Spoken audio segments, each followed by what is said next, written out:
Kapag sinabing AI, ChatGPT at edited photos ang unang pumapasok sa isip.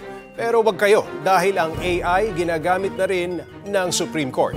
Para bigyan ng mukha ang balita, Mobile Journal Francis Orsio.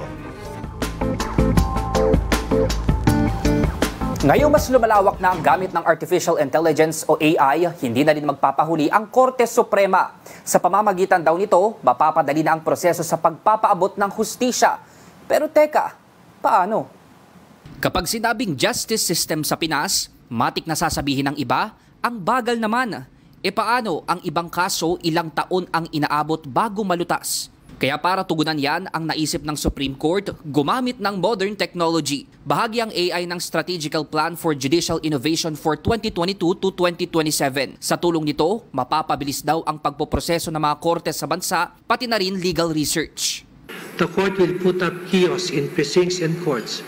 The kiosks will assist the public as to court processes and procedures, provide answers to some of their queries, and the like. Sa bawat kiosk na ilalagay sa mga hukuman, mabilis nang masasagot ang mga katanungan tungkol sa status ng isang kaso na nakabinbin sa korte. Magkakaroon din ng transparency sa mga legal and court documents na pwedeng ma-access nino man. Mas mapapadali rin daw ang komunikasyon dahil kaya nang maintindihan ng AI ang iba't ibang lengguwahe at dialekto.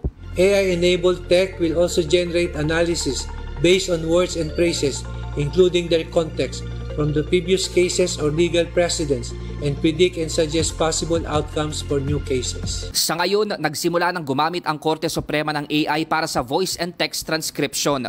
Nasimula na ito sa 20 pilot courts sa lahat ng court levels. Hindi rin naman daw dapat mangamba ang mga clerk at court stenographers dahil hindi naman sila mawawalan ng trabaho. Mas mapapadali pa nga raw ang kanilang gawain at mababawasan ang tambak na kasong nakabinbin sa korte sa tulong ng AI. Mobile journalist Francis Orsio po, hatid ang mukha ng balita. Gusto mo bang lagi kang updated sa mga balita? Aba, simple lang. Mag-subscribe ka na dito sa 1PH. I-click mo lang ang subscribe button at notification bell para hindi ka nahuhuli sa mga balitang dapat mong malaman.